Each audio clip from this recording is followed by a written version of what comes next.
Alléluia. Seigneur, je veux bénir ton nom, te rendre toute la gloire et l'élévation, te dire merci pour ce que tu es, ce que tu fais pour nous. Je veux bénir ta présence en ce lieu et celle des anges en ce lieu. Merci pour cette joie qui est la nôtre. Merci parce que Seigneur, tu es au milieu de nous. Encore aujourd'hui, tu nous feras du bien. Nous voulons te laisser toute la place.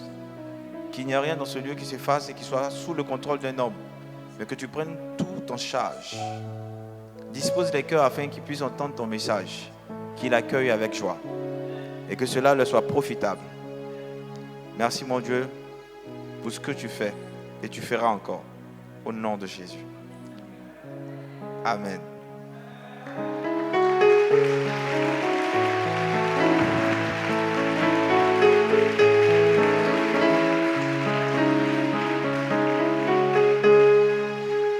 Alléluia. Amen. On va s'asseoir. Que Dieu vous bénisse. Le dimanche dernier, nous avons étudié un thème particulier. Un thème qui, vraisemblablement, ne fait pas l'unanimité partout. Amen. Mais il était important qu'on puisse l'étudier. Et pour ceux qui nous suivent depuis un certain temps, l'optique et le but dans lequel nous nous trouvons à l'enseignement, c'est d'attirer l'attention sur notre façon de servir Dieu et préparer tout un chacun à pouvoir donner un service de qualité à Dieu. Amen. Donc c'est le but, c'est ce pourquoi nous sommes en train, ces derniers temps, de travailler sur les cœurs et de pouvoir dire à tout un chacun, si tu veux servir avec nous, voici ce à quoi tu t'engages et ce que tu dois faire. Amen. Donc le thème que nous avons étudié la dernière fois, c'était un thème qui parlait de la souffrance. Amen. Je vous avais développé ce thème et je vous avais dit qu'il était intéressant pour un chrétien de souffrir. Comme je l'ai dit, ce n'est pas tout le monde qui va l'accepter, mais c'est la vérité. Tu ne peux pas passer en classe supérieure tant que tu n'as pas été éprouvé, tant que tu n'es pas passé, on ne t'a pas évalué, tant qu'il n'y a pas d'évaluation. Et la souffrance est le moyen pour pouvoir t'évaluer. Amen. Je vous ai dit que Jésus lui-même, qui est le Fils de Dieu, n'a pas été épargné par la souffrance. La Bible le qualifie en disant « homme de douleur, habitué à la souffrance ». Amen. Jésus a eu le nom au-dessus de tout nom parce qu'il est passé justement à la croix. Donc si nous voulons être élevés, la souffrance doit être notre partage. Je me rappelle de l'apôtre Pierre qui disait « âme-toi de la pensée de souffrir ». Amen. Âme-toi de la pensée de souffrir. Tu ne peux pas vouloir être élevé si ta pensée n'est pas armée de la souffrance. Aujourd'hui, nous voyons des dérives dans le monde et en particulier, nous voyons les jeunes en train de perdre les valeurs morales, les valeurs qui font de nous ce que nous sommes en tant qu'êtres humains, justement parce que la plupart des jeunes d'entre nous refusent de souffrir. On prend des raccourcis parce qu'on refuse de souffrir. Quand vous voyez des jeunes personnes qui s'adonnent à la prostitution, c'est justement parce qu'elles refusent de souffrir. Quand vous voyez des personnes qui s'adonnent au broutage, l'arnaque sur Internet, c'est justement parce qu'ils refusent de souffrir. On nous a montré, on nous a donné une image comme quoi tout était accessible. On pouvait tout avoir facilement. Et on a écouté le fait qu'il y avait un travail préalable où il y avait un prix à payer. Amen. Si tu m'entends, je ne suis pas du style le pasteur qui va venir te dire tu seras élevé, tu vas recevoir une voiture où Dieu va te bénir. Non, je viens te dire la vérité selon ce que Dieu me met à cœur de te dire. Je serai le style de pasteur qui te dira tu es jeune, tu peux t'habiller classe, mais tu n'es pas obligé de te dénuder si tu es une femme. Je serai le style de pasteur qui te dit tu es jeune. Tu n'es pas obligé de faire plaisir à qui que ce soit en vendant ton corps. Tu es jeune. Tu n'es pas obligé de prendre de la drogue justement pour qu'il y ait un groupe de personnes qui t'acceptent. Tu es jeune. Tu n'es pas obligé de vendre ton corps à cause du fait que tu montes dans une voiture ou pour une voiture ou même pour avoir un logis. Je serai le style de pasteur qui te dira ça. Je serai le style de pasteur qui va te dire fuis l'impudicité. Qu'au travers de l'impudicité, l'ennemi te vole tout ce qui est valeureux. Au travers de l'impudicité, l'ennemi te vole tout ce qui est grandeur. Il y a un pasteur qui rendait son témoignage, qui était très, très, très excellent. Il était en maths, en économie, oui, très, très excellent. Et une fois, quand il a commencé, avant même qu'il commence, je ne me rappelle plus trop du témoignage, mais il allait avec une fille. Et pendant qu'il allait avec la fille, il voyait un autre lui, sorti de lui. Et on avait écrit sur le dos de la personne qui sortait de lui, qui était l'autre lui, excellence. Est-ce que vous comprenez? Donc, pendant qu'il était en train d'aller avec la fille, l'excellence était en train de le quitter. Il a continué à avoir de bons résultats, mais les bons résultats n'étaient plus waouh. Est-ce que vous comprenez la différence? C'est-à-dire, il avait des bons résultats, mais les bons résultats qu'il avait faisaient que tout le monde était émerveillé quand on le voyait. Mais simplement par cette action-là, il avait toujours les bons résultats, mais ça n'émerveillait personne. Personne n'était attiré par ce qu'il faisait. Or, avant, il suffit seulement qu'il dise quelque chose de waouh, c'est vraiment intelligent ce que tu dis, mais ça a de la pertinence. Mais il avait perdu cette qualité-là. Amen. Et tant que les jeunes chrétiens ne comprendront pas que chaque fois qu'ils sont en train de s'adonner au péché, ils sont en train de se détruire. C'est pourquoi la majorité des chrétiens sont pauvres. Comment prétendons-nous avoir un Dieu fort, un Dieu puissant, et nous sommes toujours en train de vivre dans la pauvreté? Ça n'a pas de sens. On ne peut pas prétendre que notre Père est le Dieu à qui appartient l'or et l'argent, et nous qui sommes ses enfants, nous sommes toujours en train d'être dénudés, toujours en train de perdre, en train de ne rien avoir. C'est nous qui mendions. Ça n'a pas de sens. Et c'est justement parce qu'on n'a pas la crainte de Dieu. Si vous vous rappelez, on est parti sur la crainte de Dieu aussi. On n'a pas la crainte de Dieu. Beaucoup de personnes peuvent se mettre dans l'église en train de servir Dieu. Dans les quartiers, vous les voyez en train de chanter. Mais ils n'ont pas la crainte de Dieu.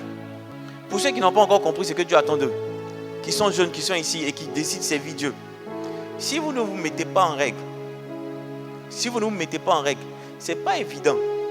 J'ai dit c'est pas évident, pas pour tout le monde. Mais pour certains d'entre vous, ce n'est pas évident qu'ils arrivent en 2021. Et ceux qui vont arriver en 2021 seront frappés de mort prématurément. Vous allez voir qu'en 2021, on va enterrer beaucoup de jeunes.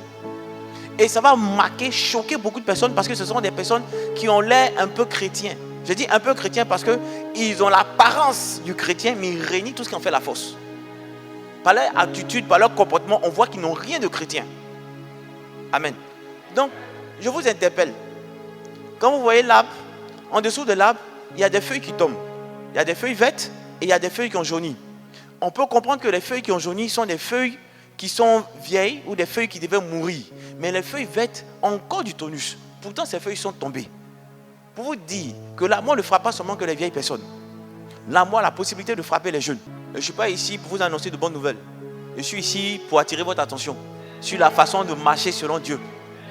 Si vous refusez de marcher dedans, vous allez être des losers. Vous allez être derrière. Et si vous n'êtes pas derrière, c'est que vous allez peut-être mourir. Donc moi, mon rôle en tant que serviteur de Dieu, c'est de venir attirer votre attention sur la façon dont vous devez marcher. En fait, tu m'excuses, je vais te choquer. Ce n'est pas mon problème de savoir si tu es joli, tu es beau, bien c'est ton style, c'est ce que tu veux faire. Non, ça me regarde. Ce n'est pas mon problème. Moi, ce que je sais faire, c'est que je vais attirer ton attention sur le fait que la vie, là, on ne la fait pas au brouillon. Quand tu poses un acte d'une manière ou d'une autre, tu vas récolter l'action de l'acte. Donc, il serait avantageux pour toi que tu prennes conscience et que tu ne sois pas en train de gaspiller ta vie en voulant la vivre comme tu l'entends, comme tu le souhaites. Parce que si ta vie t'appartenait, à la fin, tu n'aurais pas à rendre compte. Mais s'il y a un compte à rendre, ça veut dire que la vie ne t'appartient pas. On te l'a seulement prêté et tu dois en faire bon usage. Sinon, à la fin, quand tu vas rendre compte au propriétaire de la vie, il sera difficile que quelqu'un vienne plaider pour toi. Donc, il est encore avantageux pour toi, pendant que tu es vivant et que tu m'entends, de prendre les bonnes décisions et de chercher à changer ton cœur. Pendant que nous sommes encore là, nous avons la possibilité de plaider pour toi auprès de celui qui est propriétaire de la vie, afin qu'il soit clément vis-à-vis de toi. Mais si tu refuses d'entendre cette parole, ce qui n'est pas convenable et ce que nous ne souhaitons pas risque de t'arriver. Donc, je reviens pour dire que mon message n'est pas fait pour que tu te sentes bien aimé par moi. Non, je n'ai même pas aimé. Celui qui s'est aimé, il est le véritable. C'est une personne. On dit l'amour est une personne qui est descendue du ciel pour venir montrer comment aimer. Je ne suis pas là pour te dire que je t'aime. Je suis là pour attirer ton attention sur le fait qu'il y a une menace. Il y a une menace. Cette menace, c'est l'enfer. Il y a une menace. Il faut que tu comprennes que Satan te hait parce que tu as la marque de Dieu, tu as l'empreinte de Dieu sur ta vie. D'aucuns sont en train de se dire, mais c'est quel homme de Dieu qui arrive, il ne prend même pas le temps, il commence à nous menacer. Je ne te menace pas, j'attire ton attention. Et c'est encore par amour que je le fais. C'est parce que je t'aime que je le fais. Je ne veux pas que tu pètes, que tu te pètes. Il y a des qualités en toi, il y a des talents en toi, il y a des choses que Dieu a mis en toi, que le monde entier attend avec un ardent désir. Mais tu ne pourras pas révéler ces choses au monde entier tant que tu te retrouves dans le camp de l'ennemi. Il y a un pied dedans, un pied dehors, tu es dehors. Avec notre Dieu, soit tes deux pieds sont avec lui, soit tu n'es pas avec lui. La décision t'est donnée aujourd'hui de prendre encore conscience. Tu as suivi toutes les filles d'Abidjan, tu as dansé où tu voulais danser, tu as fait tout ce que tu voulais faire. Qu'est-ce que ça peut te donner? Tu as donné le plein, tu as donné le loisir de tout ce que tu voulais faire. Tu as laissé ton cœur s'exprimer dans tous tes penchants. Aujourd'hui, où est-ce que tu en es? Tu as pensé que par tes propres calculs, si je fais ça ici, que je tourne ici, je me mets comme ça avec telle personne, peut-être qu'il va me marier, ou peut-être qu'il va faire ci, peut-être. Tu es dans les peut-être, tu es dans les si. À la fin, qu'est-ce que tu as eu? Rien. Mais fais attention, parce que la si risque de te blesser.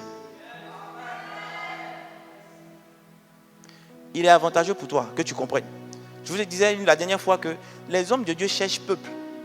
Vous comprenez? Ils cherchent un peuple. Ils cherchent beaucoup de personnes à qui prêcher. Moi, peut-être que je suis le seul homme de Dieu qui ne cherche pas peuple. Je cherche une personne qui a le cœur pour Dieu. Si je me retrouve dans cette salle et qu'il y ait 2 ou 3 personnes, mais que je me rassure que ces 2 ou 3 personnes entendent et mettent en application ce que je dis ou ce que Dieu leur met à cœur, je serai l'homme le plus béni. Parce que j'aurais trouvé un sens à ma vie. Mais je ne cherche pas à me faire suivre par des milliers de personnes, mais qui ont une vie, qui manifestent le fait qu'ils n'ont rien compris vis-à-vis de Dieu. Non.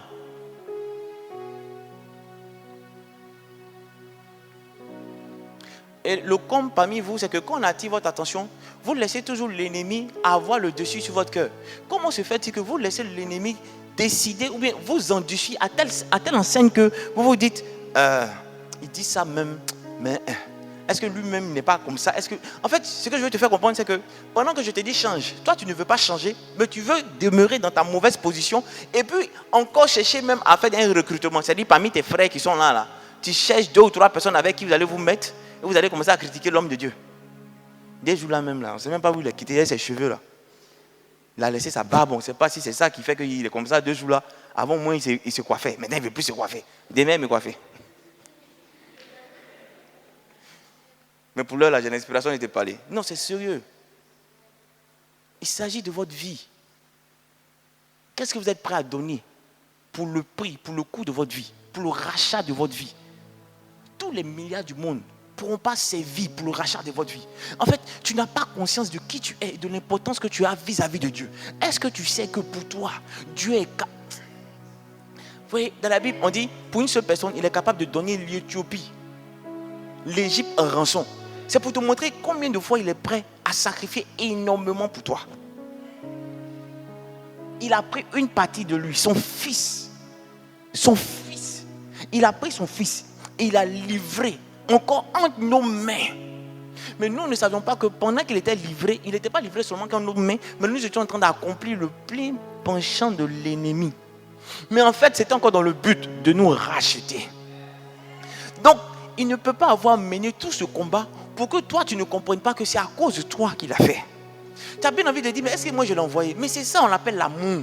L'amour, là, c'est de te manifester de l'amour, même quand tu n'es pas digne de cet amour. C'est de te manifester de l'intérêt et de la dignité, même quand tu n'en es pas digne. C'est ça l'amour. D'autres peuvent penser que notre Dieu, il est ouf, ou bien il est bête. Mais c'est ça l'amour. Quand tu aimes quelqu'un, la personne te trompe, la personne se fout de toi, mais tu continues toujours à l'aimer. Tu ne sais pas pourquoi. Parce que tu te dis, il y a encore de l'espoir. Et c'est ce que Dieu fait. Par moment, Dieu est avec vous. Il sait tout ce que vous faites. Mais il regarde. Il vous donne encore de l'opportunité de vous racheter. Il regarde votre cœur. Il regarde votre cœur. Mais jusqu'à quand allez-vous rester dans cette logique de vous endurcir et de faire ce que votre cœur désire? Jusqu'à quand? Je vous en supplie. Nous sommes appelés tous à être serviteurs de Dieu. En tout cas, dans cette église, je n'ai pas besoin de fidèles. Quelqu'un me comprend?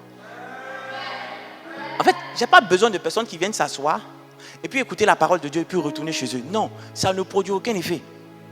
Est-ce que vous avez remarqué qu'il y a plusieurs églises où les gens vont à l'église, ils vont le dimanche, ils retournent. Mais quand tu regardes leur vie, il n'y a rien qui peut t'attirer à servir Dieu. Il n'y a rien qui peut t'attirer à vouloir changer de caractère ou de comportement. Oui, c'est parce que ces personnes-là ne sont pas impliquées, n'ont pas le dévouement dans l'action de Dieu. Quand tu es à la maison de ton papa, ou que ton papa est multimilliardaire, ou que ton papa est propriétaire de plusieurs entreprises, tu n'as pas envie de rester comme ça et puis de laisser les gens gérer. Tu as envie de dire, est-ce qu'ils ne vont pas voler le vieux même? Il faut que moi-même je vienne m'asseoir pour gérer. Parce que le jour où le vieux n'est pas là, c'est moi qui dois gérer. Donc quand tu es dans la maison de ton père, tu ne viens pas en spectateur. Au contraire, tu viens en tant que travailleur, en tant que serviteur. Donc tant que les chrétiens que nous sommes n'allons pas comprendre que Dieu nous a appelés, non pas pour que nous nous glorifions du fait que nous le connaissons, mais nous appelle afin que nous puissions faire des autres, nos frères, nos sœurs, aussi des disciples et des serviteurs. Parce que dans le royaume des cieux, c'est le royaume où, vous savez, c'est un royaume qui est bizarre. Parce que dans le royaume, il n'y a pas de sujet. dans le royaume des cieux, nous sommes tous princes. Mais les princes que nous sommes, parce qu'on a le roi de rois et nous sommes des princes. Mais les princes que nous sommes appelés à servir qui est le roi des rois. Je veux t'interpeller à donner tout ce que tu as de meilleur pour que le Père là-haut soit toujours fier de toi. Vous savez, vous ne comprenez pas encore ce que c'est la grâce que Dieu vous accorde. Vous attendez de tomber dans des situations très très difficiles pour commencer à l'implorer. Le fait que tu sois en bonne santé, que tu sois encore vivant, c'est une grâce énorme. Énorme. Moi j'ai vu mon père en train de se battre pour respirer dans ma main. L'action qu'on fait, tu inspires avec facilité. Moi j'ai vu mon père en train de le faire avec difficulté dans mes mains. Si tu as quelqu'un qui est asthmatique, lui, l'asthmatique là, il sait la joie que c'est de respirer facilement. Je me rappelle que lorsque je piquais mes crises d'asthme, ce n'était pas la blague. Ce que tout le monde fait avec aisance là, toi tu souffres pour faire. Donc quand tu passes par ces situations et que tu vois que tu es en bonne santé, tu te dis, il faudrait que le peu de temps qu'il m'est encore accordé sur la terre, je me donne de l'utiliser avec brio pour que ça ait un sens. Je ne dois pas passer comme ça. Il faut que je laisse des traces. Amen. Il faut que je laisse des traces. Donc je dois avoir un caractère, un comportement. À telle enseigne que partout où je me trouvais, dans tous les quartiers où j'étais, on ne peut pas gâter mon nom. Même dans les églises, même au CCIS. C'est-à-dire que quand on va dans une salle, quand on quitte le coin, on va dans une autre salle, les gens vont parler toujours de bien en nous. Toujours. Correct. Des gens qui sont à jour dans le loyer. Des gens qui viennent, qui nettoient la salle. Des gens qui respectent les... Correct. Correct. Je me rappelle que la dernière fois, une fois, j'étais en train de prêcher et Dieu m'a révélé quelque chose pour me dire que tes enfants ne sont pas comme toi. Ils arrivent dans ce lieu, ils se prennent pour des stars qui ne saluent pas les gens à la guérite. Si vous vous rappelez, je vous ai remonté les bretelles ici. Parce que je dis non, c'est pas comme ça se passe. Il faut qu'on soit un exemple. Amen. Amen. Donc aujourd'hui, ce que je vais partager avec toi, c'est la fidélité et la loyauté. Beaucoup de personnes servent Dieu sans toutefois montrer de la fidélité et de la loyauté. Amen. Vous savez, quand tu viens à l'église, il y a des valeurs qui te font tout de suite tic, que tu sais que tu dois devoir avoir pour pouvoir avoir un bon service. C'est l'honnêteté et l'intégrité. Ça, c'est pas à discuter. Être honnête, être intègre, c'est pas à discuter. Mais aujourd'hui, dans les églises, ce qui disparaît, c'est la fidélité. La fidélité et la loyauté. Vous savez, c'est deux notions qui se rapprochent un tout petit peu, dont la frontière est très fine, très mince. C'est-à-dire, très souvent, quand on parle de fidélité, d'autres ont tendance à penser à loyauté. Quand quelqu'un veut parler de loyauté, il a tendance à parler de fidélité. C'est-à-dire que ces notions sont très souvent interchangeables pour des personnes. Mais il y a quand même une frontière. Vous savez, si dans le dictionnaire, il y a deux mots différents, quoi qu'ils peuvent être utilisés en tant que synonymes, mais ça veut dire que ces deux mots sont utilisés pour des choses différentes quand même. Même s'ils peuvent être utilisés en tant que synonymes. C'est-à-dire qu'ils se rejoignent sur un certain point. Mais sinon, ce n'est pas ce que ça signifie en tant que tel. Vous me comprenez? Donc, sans plus tarder, on va entrer dans la définition de la fidélité et la loyauté. Mais comprenez bien que mon analyse ici, c'est pour vous amener à comprendre ce que Dieu attend de nous en tant qu'enfants de Dieu, en tant que serviteurs. Amen. La fidélité. Vous savez, l'une des appellations de Jésus, c'est le fidèle. C'est pour déjà, pour montrer, vous situer déjà à quel point cette notion a une importance pour lui.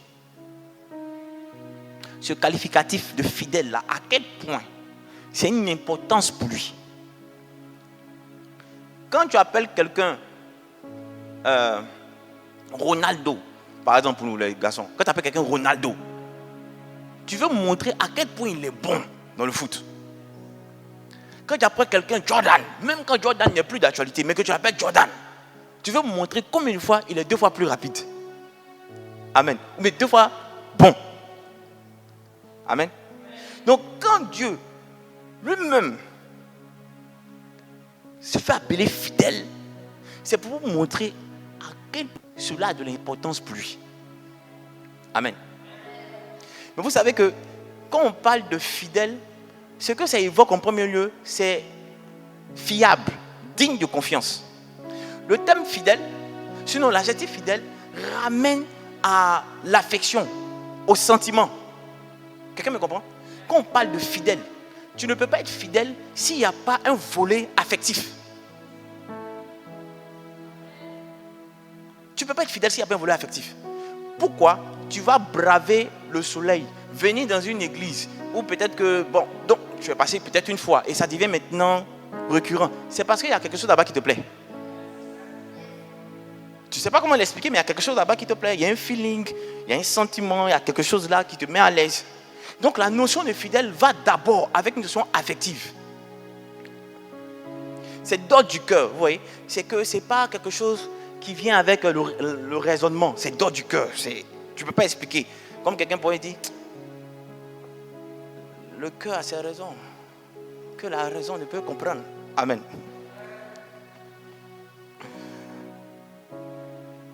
Maintenant, pour ce qui concerne la fidélité, vous verrez toujours que la fidélité, tu ne peux que prouver la fidélité sur le temps. Amen. Tu ne peux pas dire que quelqu'un est fidèle si tu ne l'as pas pratiqué. Donc, on ne pratique pas quelqu'un en 2 jours, puis dire qu'il est fidèle. C'est sur le temps que la fidélité de quelqu'un se montre. Amen. Maintenant, pour ce qui est de la loyauté, donc loyale, vous verrez que au niveau de la loyauté, il y a un mot qui en ressort, qui fait allusion à le thème de la loi. Vous comprenez? Ce qui ressort de la loyauté, c'est la loi. Loi. Donc, quelqu'un de loyal, on peut dire que si une personne, on dit d'une personne qu'elle est loyale, c'est parce que cette personne respecte les règles que nous avons communément admises ensemble, ou notre entendement, nos engagements. Donc la personne respecte ses engagements. Amen. Donc quand on parle de loyauté, c'est plus sur le côté de la loi, des règles, des engagements. Amen. De contrats.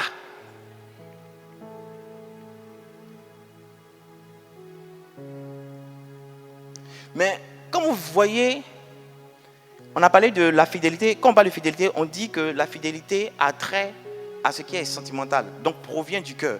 Or, la loyauté est d'ordre moral. La loyauté est d'ordre moral. C'est-à-dire, non, je ne peux pas faire ça.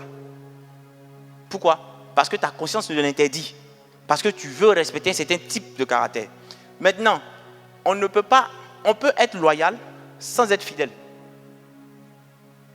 Je vais vous expliquer ça. Vous savez, la fidélité, là, comme je l'ai dit, on le voit sur le temps. Mais la loyauté, on peut le voir dès les premiers instants. On peut le voir dès les premiers instants. Et on n'a pas besoin d'aimer avant d'être loyal. Un adversaire peut être loyal. L'adversaire n'est pas obligé de t'aimer. Mais il te combat dans les règles de l'art. Pendant qu'une personne vient lui dire, hey, tu as la possibilité de gagner. Il faut faire ci. Ça, il dit, non, je ne suis pas dedans. Moi, je vais combattre dans les règles de l'art.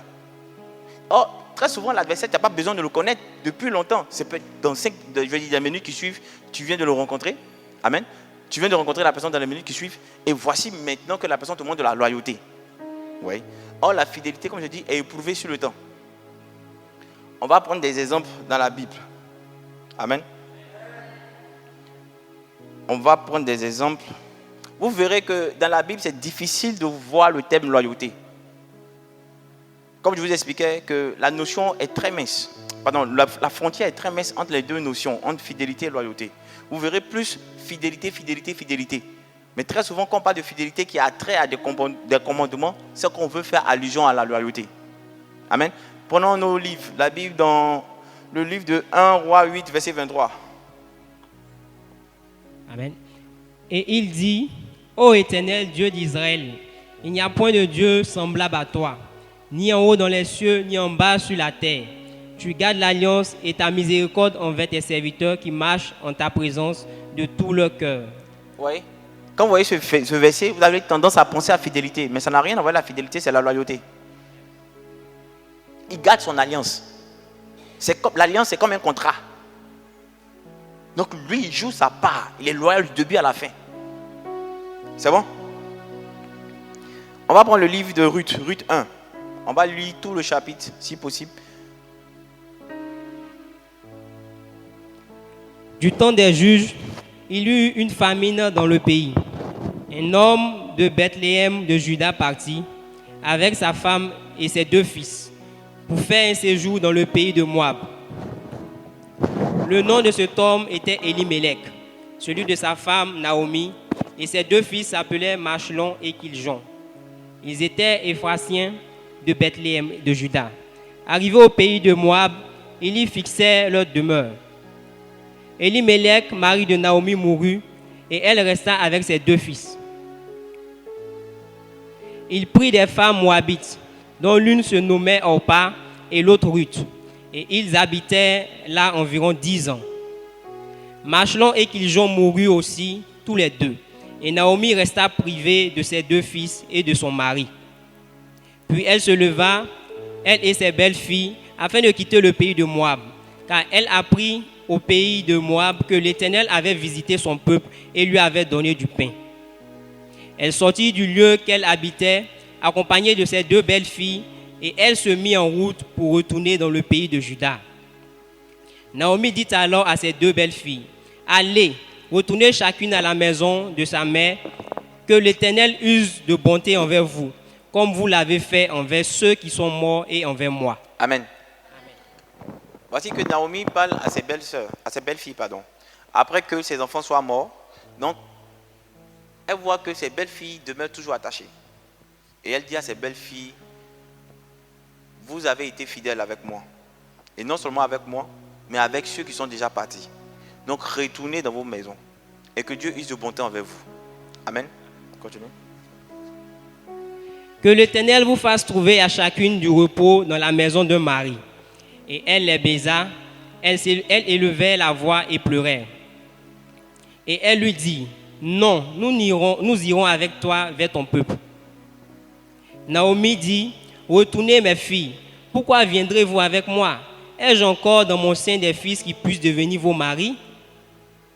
Retournez mes filles, allez, je suis trop vieille pour me remarier, et quand je dirai, j'ai de l'espérance, qu'en cette nuit même je serai avec un mari, et que j'enfanterai des fils. Attendriez-vous pour cela qu'ils eussent grandi? Refuserez-vous pour cela de vous marier? Non, mes filles, car à cause de vous, je suis dans une grande affliction, de ce que la main de l'Éternel s'est étendue contre moi. Et elles élevaient la voix et pleuraient encore. Orpa baisa sa belle-mère, mais Ruth s'attacha à elle. Amen. Faites très attention, la notion entre la fidélité et la loyauté est très mince. Le fil, en fait, est très mince. Voici ici que les filles ont montré de la fidélité. Elles se sont attachées. Il y a un attachement. Il y a une forme de sentiment. Donc, elles se sont attachées à leur belle-mère. Elles ont dit, non, la vieille, nous, on ne va pas te laisser. La vieille, nous sommes avec toi. Elle dit, même si aujourd'hui, j'espère même, si aujourd'hui j'ai de l'espoir d'avoir un homme, que je veux avec cet homme-là, que je mette des enfants au monde, est-ce que vous allez pouvoir attendre jusqu'à ce que ces enfants grandissent pour espérer avoir ces enfants comme mari? Non. Allez-y. En fait, Naomi est en train d'élever quelque chose comme point particulier pour dire que ta présence à côté de moi est peine perdue. Parce que je ne pourrai plus jamais te donner ce que tu avais avec moi. Donc c'est mieux que tu te éloignes de moi. Et elles étaient 2, Orpa et Ruth. Naomi a parlé aux 2. Elles ont pleuré à 3. Mais vers la fin, Orpa s'est levée. Elle a dit, la vieille, tu as parlé. Ce que tu as dit est vrai. Avec toi-même, on est là, même. On ne sait pas si un jour on pourra se marier. Donc, comme tu me libères, j'ai parti. Donc la vieille, à ciao, bon dimanche. On dit Ruth s'est attachée à elle. Vous voyez ici que le fait que Ruth s'attache à elle n'a plus rien à voir avec forcément les sentiments. Mais le fait que Ruth s'attache à elle a à voir avec la conscience. Elle avait 2 enfants qui prenaient soin d'elle. Les 2 enfants sont décédés. Si je la laisse là-haut, qui va s'occuper d'elle? Puisqu'elle a laissé sa famille pour venir dans notre pays avec ses enfants. Et c'est là qu'ils ont toujours vécu. Maintenant, si je la laisse retourner, qui va prendre soin d'elle? Ce petit level là, ce petit niveau fait attrait à une loyauté. Parce que c'est d'ordre moral. Amen. Continue. Naomi dit à Ruth, voici, ta belle-sœur est retournée vers son peuple et vers ses dieux. Retourne comme ta belle-sœur. Ruth répondit, ne me presse pas de te laisser, de retourner loin de toi. Où tu iras, j'irai, où tu demeureras, je demeurerai. Ton peuple sera mon peuple et ton Dieu sera mon Dieu. Voici le verset. Allons au 17 encore, allons au 17 s'il te plaît. Où tu mourras, je mourrai et je serai enterré. Que l'Éternel me traite dans toute sa rigueur, si autre chose que la mort vient me séparer de toi. Vous voyez que c'est comme une alliance. Donc c'est comme une loi, comme un contrat. Donc elle entre dans la peau du fait qu'elle doit respecter sa part de contrat. Elle n'est plus de le côté sentimental. Elle est loyale parce qu'elle démontre ici le fait que si moi je m'éloigne de toi, c'est que l'Éternel soit juge entre moi et toi. Que où tu vas mourir, je vais mourir. Ton Dieu sera mon Dieu. Où tu vas vivre, je vais vivre. Ce que tu vas faire, je vais faire. Moi, je ne m'éloigne pas de toi. Ça n'a plus rien à voir avec quoi? Le sentiment. Amen. Et c'est cette chose-là, ce comportement, pardon, cet élément en particulier de la loyauté qui manque dans l'église. Vous savez, je vous ai parlé de fidélité. La fidélité est éprouvée sur le long temps. Mais la loyauté, de temps en temps, on peut voir de la loyauté sans pour autant passer du temps. Mais pour moi, ce que j'appelle la véritable loyauté vient lorsque la fidélité veut s'arrêter. Pour ma part, c'est comme si la loyauté, ce qui est véritable, était le prolongement de la fidélité. C'est que là où la fidélité commence à s'arrêter, là, c'est là que la loyauté prend le dessus. Quand tu as fini de tout éprouver et que ton cœur est peut-être lessivé, c'est là maintenant que la loyauté prend le dessus. C'est là que la raison te dit, c'est plus un truc de sentiment, c'est ce que tu dois faire. C'est ce que tu dois faire. Vous savez, il n'y a aucun ministère sur terre qui ne va pas éprouver de la déloyauté ou de l'infidélité. Aucun. Comme la Bible dit, il dit, c'est clair qu'il aura toujours des difficultés, il aura toujours des... on dit malheur à celui par qui arrive le scandale. C'est toujours il y aura du scandale. Mais il faut savoir que toi, par qui le scandale arrive là, Dieu dit malheur à toi. Donc, on ne peut pas vivre en communauté sans qu'il y ait aussi du scandale. C'est vrai qu'il peut y avoir du scandale. Mais dans les églises, il faut faire attention que tu ne sois pas celui qui soit à l'origine du scandale. Fais très attention. Nous ici, Dieu nous a toujours fait la grâce. On anticipe. Ouais, on anticipe. Par moments, on y hante, mais on anticipe toujours.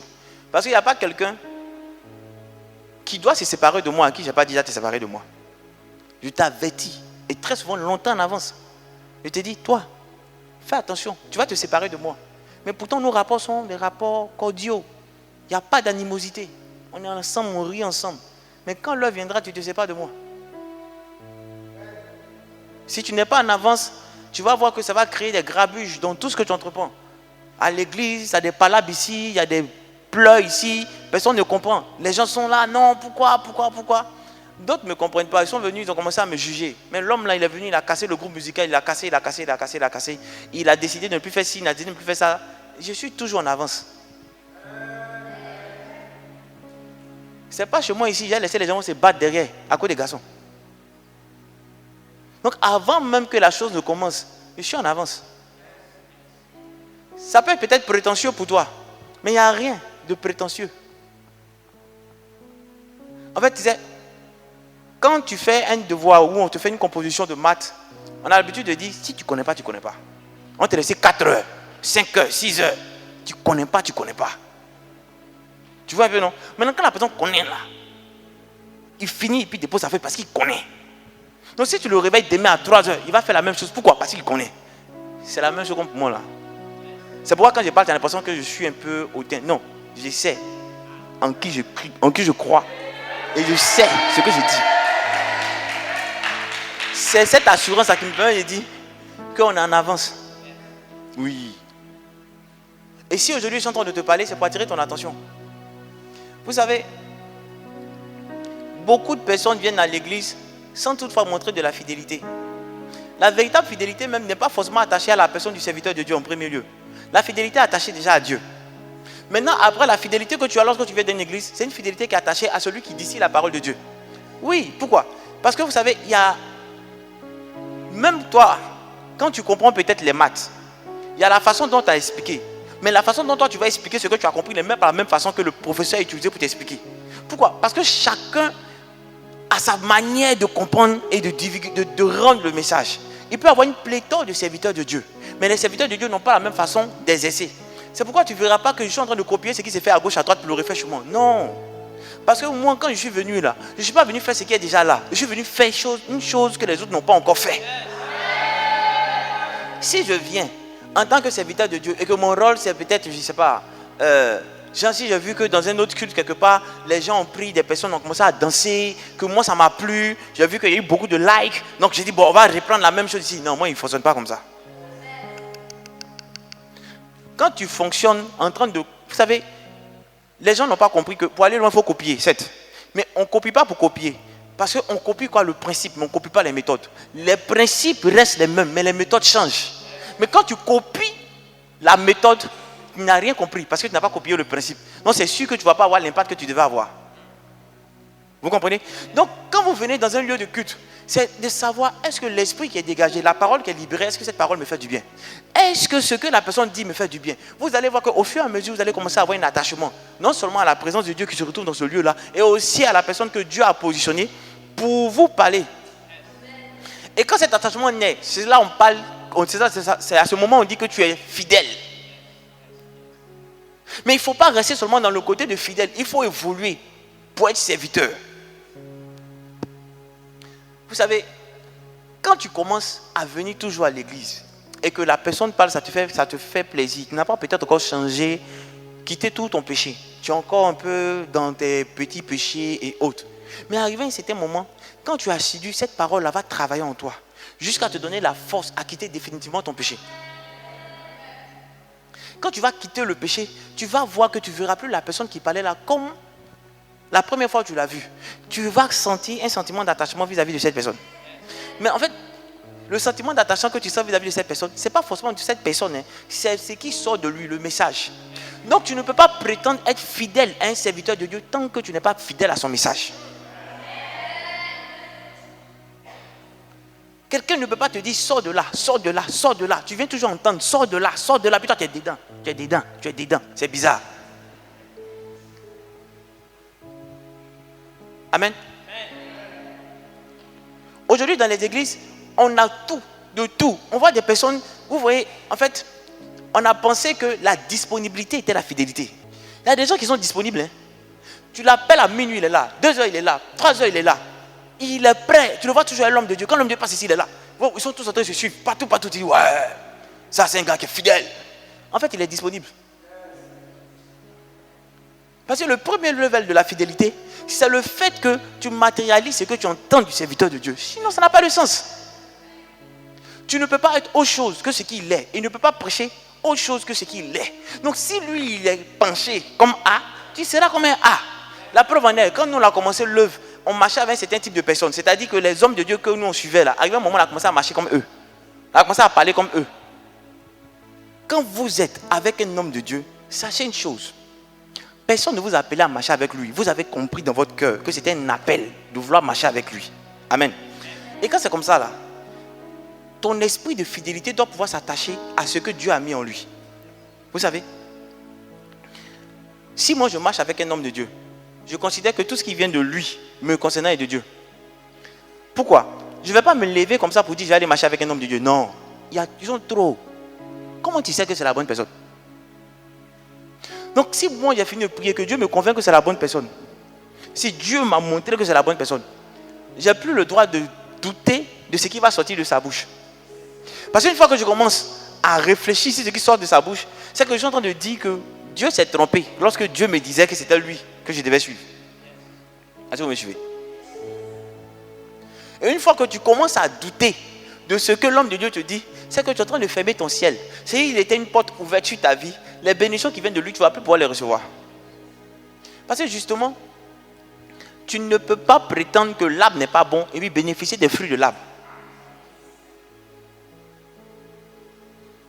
Je vous le dis encore une fois de plus. Ne vous bornez pas à aller dans les églises pour dire vous voulez écouter. Non, cherchez toujours à savoir si la mentalité, le Christ qui est prêché dans cette église, la façon dont on le montre, est-ce que ça vous sied? Si ça te bénit et que Dieu te dit, le serviteur là, soit sous sa coupole, c'est que tu marches pour être sous sa coupole. Ce qui tue les églises et ce qui tue, oui, les églises, surtout les églises francophones, c'est qu'on n'a aucun respect pour l'homme de Dieu. Si moi je m'assois avec vous et que je commence à manger, d'autres vont venir taper ma tête. Daddy, on y va. Oui. Ils ne vont même pas comprendre que tu te mets à ce niveau-là justement pour les aider à savoir si toi tu manges aussi comme ça, c'est que eux aussi, s'ils mangent avec toi, c'est que eux aussi ils peuvent faire ce que tu fais. Mais ils ne vont pas comprendre ça comme ça. Ils vont plutôt penser que non, tu es descendu plus bas qu'eux. Donc ils ont la possibilité de faire tout ce qu'ils veulent sur toi. À telle enseigne que les personnes qui mangent avec toi, une fois que tu leur donnes des recommandations, ils sont susceptibles, ils sont à même, ils sont même capables de dire est-ce que Dieu ne l'a pas quitté même. Parce que quelqu'un de Dieu ne peut pas venir me dire de faire ça. Ouais. Et c'est ce qui fait que les églises francophones ne peuvent pas aller de l'avant. Parce que le fidèle qui est venu ici, qui a commencé à grandir, une fois qu'il y a quelque chose de difficile qu'on lui demande de faire, simplement pour juger sa fidélité, on ne parle même pas de loyauté, hein. Pour juger sa fidélité, c'est un élément très fort et important pour lui, pour décider de montrer la déloyauté. C'est qu'il n'était même pas loyal avant, hein. On parlait de fidélité. Mais lui, il montre la déloyauté. C'est-à-dire qu'il y en a qui sont les plus fidèles, mais il commence à te salir. Et comme il n'y a pas vraiment de culture, vous savez, en entreprise, on parle de culture d'entreprise. Si tu vas dans une entreprise multinationale, ils vont te dire, voici notre culture d'entreprise. Nous, ici, on met telle éthique en avant. Vous comprenez? On met telle éthique en avant. Peut-être, ils vont te dire qu'ici, eux, ils sont honnêtes. L'autre côté, ils vont te dire, ici, nous sommes bons. Donc, la plupart du temps, les églises n'ont pas vraiment de culture. Donc, ce qui fait que la personne arrive dans une église et elle commence à se fondre dans la masse. Donc, on ne peut pas savoir vraiment quelle est la mentalité de cette personne. Moi, par exemple, tu ne vas pas quitter une église et puis venir, du jour au lendemain, puis j'ai t'accueilli, bras ouverts. Frère, tu as quitté là-bas, pourquoi? C'est ça. Qu'est-ce que tu as fait puis tu as quitté là-bas? Est-ce qu'ils t'ont chassé? Et l'autre chose même, c'est quand même tu étais responsable là-bas. Il a moins peur même. Un responsable qui quitte ce qu'il faisait pour venir d'un autre coin pour dire c'est là-bas que Dieu l'a appelé, c'est le feu. Parce que le désordre qu'il va venir apporter dans ton organisation là, quand tu vas te rendre compte, c'est fini. Ce que le monde a abandonné là, vous allez voir ça dans l'église. La méchanceté, vous allez voir ça dans l'église. Des gens qui sont à côté de vous qui peuvent vous faire mal à un autre niveau, vous allez voir ça dans l'église. Donc quand vous venez là, si vous n'avez pas de bonne disposition et que vous n'êtes pas des gens qui marchent dans la mentalité que Dieu vous a donnée, vous allez sortir du cadre. Oui, tu peux être... Voici le serviteur de Dieu, Anselme. Il est avec moi. Mais si Anselme se comporte d'une certaine manière, par exemple, je prends un cas. Moi, je vais prier, on fait les délivrances des femmes. Et quand tu fais délivrance, à un moment donné, le démon parle. Donc, moi, si je suis fatigué, là, je vais poser la question au démon. Ça me permet de me reposer. Il y a beaucoup de personnes encore à délivrer. Quand le démon va dire, hé, c'est là, moi, là, quand je la prends comme ça, là, c'est qu'elle monte aux hommes, là, elle fait ci, elle fait ça. Et puis après, là, elle fait ça, elle fait ça, elle fait ça, elle fait ça. Bon, si Anselme est mauvais, quand on finit de faire la délivrance de la petite, là, il va dire, bon, le vieux, est-ce que tu peux me permettre de continuer à faire un coaching avec la petite? Parce que je sais que c'est une fille, je dois faire un coaching avec elle. Puis le vieux dit, ouais, mon fils fait. Or, lui, il a entendu certaines choses. Il ramène la fille dans ses bêtises. Donc, toi, la petite, après ta délivrance, tu es ramené dans les bêtises. Hein. Tu ne vas pas dire, tu vas venir parler à l'homme de Dieu pour dire non, non. C'est maintenant, tu es resté dans ton coin en train de dire, est-ce que là, mais c'est une vraie église même? Est-ce que c'est une vraie église même? Hein? Ils sont en train de nous prendre là. On est venu, on a quitté le monde, on est arrivé. Et c'est ça, c'est ça. Qui t'a poussé à faire? Quelqu'un t'a attrapé ta main? C'est toi-même ton mauvais comportement. Vous savez, le tout, ce n'est pas seulement d'être disponible. Mais même quand tu veux montrer de la fidélité, il faut voir l'intention du cœur. Parce qu'il y a des personnes qui sont toujours à côté de toi, mais l'intention de leur cœur n'est pas bon. L'intention de leur cœur n'est pas bon. C'est qu'il est là. Daddy, on est là. Même si les gens viennent nous chasser d'ici, vieux, toi et puis moi, c'est la même chose. Mon pied sera ton pied, ma tête sera ta tête. Quand ils vont te taper, je vais te donner mon dos. Oui, mais tout ce qu'il fait là, il y a un gain qu'il espère derrière. Il ne fait pas ça avec bon cœur. Il fait ça dans l'espoir d'avoir un gain. Et si ce n'est pas spirituel, quand tu regardes, tu dis, mais ça c'est le meilleur des fils. Je l'aime. Puis tu prends, oh frère, vous êtes méchant. Regardez mon fils. Lui, il répond présent quand je l'appelle à minuit. Lui, il est avec moi partout. Ça c'est un bon fils. Tu dis, il y a des filles aussi. Quand elles aiment papa, en même temps, même tu as peur. Tu ne sais plus c'est quel amour. Papa, j'ai préparé pour toi.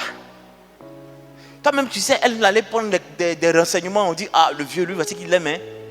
Puis, papa, je vais te dire quelque chose, oui. Voici, je préparais. Ah, ma fille. Mais comment tu as su que quand j'étais en train de prêcher là, mon cœur disait quoi, sauce graine. Et puis, c'est la sauce graine même que tu as fait. Tu as mis quoi dedans? Papa, escargot que tu aimes. Ouh, tu es béni. Mais quelles sont les intentions de son cœur? Il y a eu des mouvements, des ministères où tu vois la sœur, quand on dit ah, sur la vie de son papa comme ça là. Non, moi je vous dis, hein, on va se laisser ici. Vous racontez n'importe quoi sur mon papa là, je suis pas. Toi-même le vieux, tu es là, tu dis ouais, ça c'est une bonne fille. Oh, la fille guette le vieux. Donc quand se mettre dans un petit coin les deux, il va savoir que ses intérêts pour lui n'ont jamais été des intérêts comme il pensait. Oui. Et ce qui fait que des gens sont dans l'église mais ne peuvent pas évoluer. Parce que le sentiment de leur cœur n'est pas bon. Quand vous lisez Jérémie 17, verset 10, Dieu dit, je sonde les cœurs. Frère, tu as appelé toi aussi à sonder ton cœur. Sœur, tu as appelé à sonder ton cœur. L'acte que je pose là, je le pose à cause de quoi? Parce que j'espère avoir une couverture, parce que j'espère avoir quelque chose, ou bien je le fais véritablement par amour. En toute chose, il faut pouvoir jauger son cœur. Est-ce que ce que je fais est bien? Il y a des gens en fait, quand on dit, on t'a ramassé, et puis, quel est le chant? On t'a positionné, on t'a lavé, ou bien c'est pas. C'est qu'il dit, non, c'est comme quelqu'un, on te prend dans la boue, on te lave, on te ramasse, puis on te positionne. Et puis c'est toi qui cherche à comploter. Là, on parle maintenant de la loyauté, quoi. Il cherche à comploter contre l'homme de Dieu.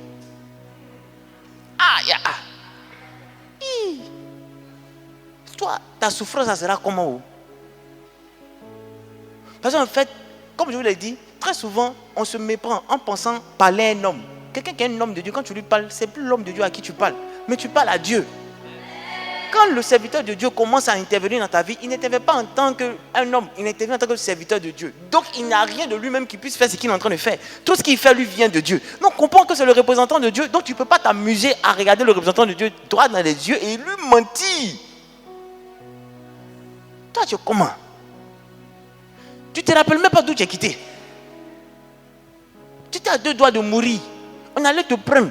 On t'a nettoyé, on t'a positionné. Maintenant, c'est toi, dans ton positionnement là même, on ne voit même pas où c'est où arrivé. C'est qu'en fait, Dieu est dangereux. Hein? Il connaît tellement le cœur de l'homme. C'est que quand tu dis Seigneur, pardon, il faut aider la personne. Il faut aider, il dit, petit. Si elle laisse la personne dans ça, il sait pourquoi. Mais le vieux, il faut chercher. La personne a montré de montrer un bon comportement. Il dit, ok, j'ai fait un peu. Tu vas voir. Petite ouverture. Changement. C'est là même, tu vois la personne. Puis toi, mais tu es fier en fait. Tu comprends rien encore. Tu es fier. Tu es là, tu dis, mon fils est venu. Mon fils est venu. Il dit, papa. Il dit, mon fils, c'est un jaillet. Parce que le gars qui était bizarre commence à briller. Donc toi, mais tu es fier. Mais c'est là que papa, et que ton fils va te montrer que papa, tu ne sais pas pourquoi Dieu me laisse comme ça. Il est dans les sœurs. Il finit avec Adjoa. Il passe ici avec Agathe. Il passe ici là. Et puis après, maintenant, quand il voit une sœur, peut-être que la sœur chante bien. Elle chante, quand elle chante comme ça, même le vieux se met à genoux pour adorer. Et puis il vient voir la sœur et dit, mais toi-même là, est-ce que ça ne t'intéresse pas même de te faire un ministère à part? Toi, tu es venu car le vieux t'a pris où tu étais là. Toi, tu es en train de dire aux gens, ils n'ont qu'à sortir de l'église du vieux. pour aller faire eux-mêmes leur ministère. C'est Dieu qui va te payer.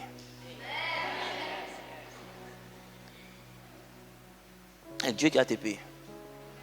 Et puis moi, je vous dis encore une fois de plus. Je ne sais pas pour les autres serviteurs de Dieu, mais moi, il ne s'est pas fait palabre. Moi, il ne s'est pas fait palabre. C'est pourquoi quand un jeune ou bien quelqu'un vient me dire tu m'as fait ci, tu m'as fait ça, je suis prompt à demander pardon. Très prompt à demander pardon. Parce qu'il ne s'est pas fait palabre. La Bible dit que si je vis, c'est plus moi qui vis, c'est Jésus qui vit en moi. Donc si je réponds à ton palabre, c'est comme si je suis encore vivant. Pourquoi toi tu as m'insulté, Pierre dit? C'est moi qui t'ai insulté. Attends, attrape mon micro et montrer aux enfants là que avant de devenir chrétien, moi-même j'étais un yang. Je vais lui montrer, le corriger. Si elle fait ça, c'est que en fait, j'étais trop fait du bien. Il ne fait pas palabre. C'est que lui qui m'a envoyé là, il saura prendre soin de moi. Donc celui qui décide de m'attaquer, je m'éclipse et puis je le laisse devant. Ils vont gérer ça ensemble. Et puis ils continuent mon affaire. Donc il ne s'est pas fait palabre. Donc les gens qui font les mêmes bases à gauche, à droite, je vous le dis parce qu'on va dans nos dynamiques. Et on va aller très très vite. Oui, on va aller très vite. Je vous le dis. Vous-même, vous risquez de ne plus avoir de place. C'est pourquoi je vous dis, vous devez être serviteur. Oui. Parce que vous risquez de ne plus avoir de place pour vous asseoir. Vous allez accueillir les gens forcés. Tu dis, en fait, moi-même, je ne voulais pas faire accueil. Mais comme il y a les gens là, je suis obligé de me lever pour faire accueil. On dit, c'est ça, on vous disait depuis là. Mais ma soeur, ceux qui étaient où? Ils étaient à Abidjan avant. Ou bien le vieux commence à faire publicité. Il ne fait pas publicité. Mais qu'est-ce qui s'est passé? Moi, on ne sait pas. Tu vas dire, je t'ai dit. Dis à ton voisin, il nous a dit. Même si tu es jaloux, il faut dire encore. Amen. Donc, en réalité, vous devez comprendre que être fidèle, ce n'est pas seulement être disponible. Être fidèle, ce n'est pas seulement entrer dans l'action. Mais il faut aussi pouvoir jauger l'intention de ton cœur. Si tu poses tous ces actes dans le but qu'un homme te renumère, tu n'as rien posé, tu n'as rien fait en fait. Tu ne peux pas être en train de dire servir Dieu, vouloir servir Dieu et attendre quelque chose au retour des hommes. Non. Pourquoi toi tu veux montrer ta fidélité et tu n'es pas prêt à ce qu'on déprouve sur ta fidélité? Tu as vu ça ou ça? Il y a des gens on envoie, vous savez ça? Il y a des gens on envoie.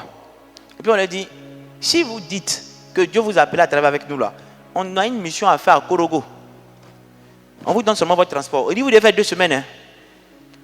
Maintenant, si tu es avec nous, quand tu vas prier, là, Dieu va entendre. Non, mon frère, comment tu vas te comporter à Korogo? Moi, je ne sais pas. Mais j'attends mes résultats. Vous voyez comment ça fait peur? Je le dis de façon brute, mais d'une manière ou d'une autre. Que ça soit subtil, Dieu va vous montrer, va vous pousser à montrer votre fidélité, pareillement. Oui. Que ce soit ici, que ce soit ailleurs, la fidélité là s'éprouve toujours. Ça s'éprouve toujours. Maintenant, quand on est loyal avec quelqu'un, on s'empresse. C'est pas comme je vous dis, on s'empresse de le démontrer en fait. C'est comme quelqu'un qui vient commencer à travailler chez toi et puis tu lui donnes de l'argent pour aller faire des actions et puis, le premier jour, la personne bloque la monnaie. Toi aussi. Il faut attendre un peu. Premier jour, la personne bloque la monnaie. Puis dit, mais je t'ai envoyé, tanti, il a oublié. De temps en temps, comme ça vient. Oui, voici la monnaie. La personne vient de montrer sa déloyauté. Elle ne peut pas être féale. Quand on parle de féale, c'est quelqu'un de fidèle et loyal. Elle ne pourra pas le faire sur le long terme. Pas possible. Et puis moi, ici, j'ai une logique. C'est que quand quelqu'un montre sa déloyauté, il n'y a pas de souci. Et je suis toujours prêt à te reprendre. Mais je te reprends en te testant. Toujours. Toi, un jour, quand tu t'es levé, tu es parti. On ne sait pas pourquoi tu t'es levé, tu es parti. Toi, seul, tu as fait ton bruit dans ta tête, tu t'es levé, tu es parti. Et puis, tu reviens le lendemain. C'est trop facile. On n'a qu'à ouvrir tes mains pour t'accueillir encore. Tu as venu faire la même chose pour partir. Non. On te dit, viens, assieds-toi. Et puis, on te regarde. Ce qui est difficile, c'est à toi qu'on donne. Pour voir vraiment si ton cœur a été transformé. Parce que d'autres vont et très souvent reviennent parce qu'ils savent que la seule personne qui a même de les protéger spirituellement, c'est toi. Ils sont allés se promener, ils n'ont pas pu avoir des gains de cause. Donc ils ont des choses qu'ils attendent. Ils savent que si se remettent sous ta coupole, la chose va venir. Donc c'est pourquoi ils reviennent. Sinon, ce n'est pas pour être actif dans la maison de Dieu. Non, ça n'a rien à voir. C'est bénéficier de ta protection pour pouvoir faire ce qu'ils veulent faire. Prenez le cas de David. On va prendre David et puis Jonathan. 1 Samuel 18, versets 1 à 4. David avait achevé de parler à Saül, et dès lors l'âme de Jonathan fut attachée à l'âme de David, et Jonathan l'aima comme son âme. Ce même jour, Saül retint David et ne le laissa pas retourner dans la maison de son père. Jonathan fit alliance avec David parce qu'il l'aimait comme son âme. Amen.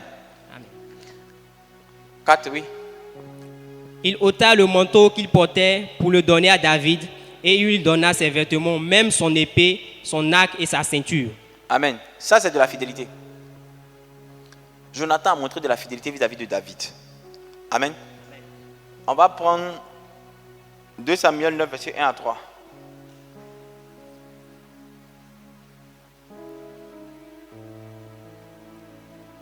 David dit, reste-t-il encore quelqu'un de la maison de Saül pour que je lui fasse du bien à cause de Jonathan?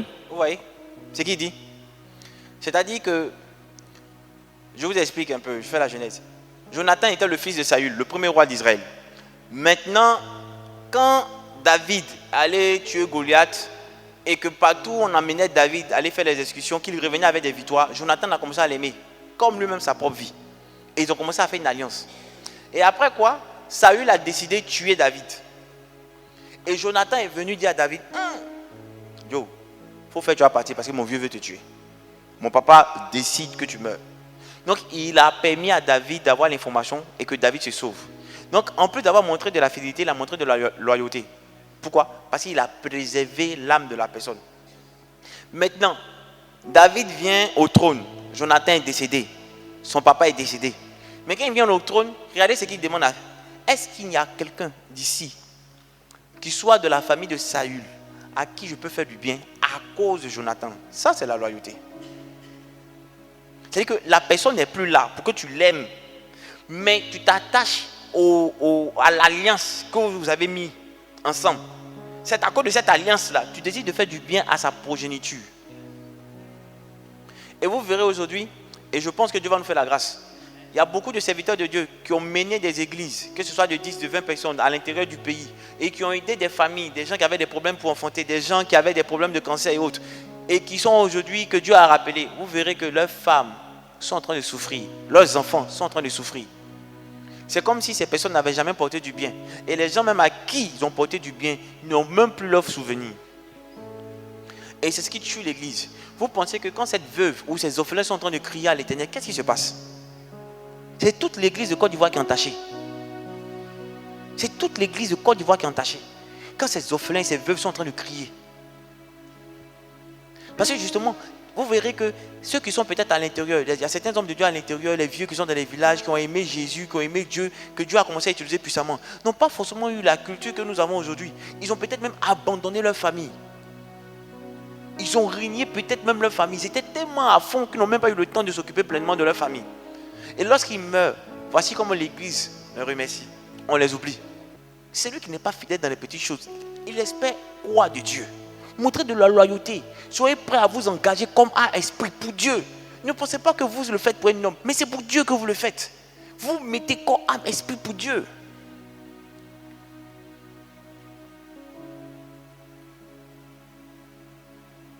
J'espère que quand tu diras en ton cœur que je vais servir Dieu, il faut comprendre que la disponibilité est quelque chose que Dieu aime. Mais tu ne peux pas montrer de la disponibilité en ayant des penchants dans ton cœur qui sont contraires à ceux de Dieu. Sachez que lorsque vous êtes dans la maison de Dieu, vous êtes dans la maison de Dieu. Personne d'entre vous ici peut entrer dans la maison d'un président et faire ce qu'il veut dans la maison du président. Ce n'est pas possible. Quand on te dit assieds-toi ici, assieds-toi là. Quand on te dit c'est toi qui dois faire ça, c'est toi qui dois faire ça. Si tu n'arriveras pas à discuter lorsque tu te trouves dans la maison d'un président, pendant qu'on t'assigne des tâches, que ce soit ton tour, que ce ne soit pas ton tour, que tu sois invité, que tu ne sois pas invité, tu ne vas pas le faire dans la maison de Dieu. Tant que vous n'apprenez pas à considérer les choses de Dieu, vous verrez que vous ne pourrez pas montrer de la loyauté et de la fidélité. Parce que chaque fois que vous serez appelé à montrer la loyauté et la fidélité, vous serez en train de voir des personnes, mais vous ne serez pas en train de voir Dieu. David à montrer de la loyauté, même quand la personne n'était pas là. Pourquoi? Parce que David a compris que l'engagement qu'il prenait là, ce n'est pas simplement devant elle. C'est devant, elle, cette personne qui est partie, Jonathan, non. Il prenait l'engagement devant Dieu aussi. Il prenait l'engagement devant Dieu aussi. Donc quand David comprend ça, il se met en mouvement. Même quand Jonathan n'est pas là. Pourquoi? Parce qu'il sait que Dieu est encore là. Amen.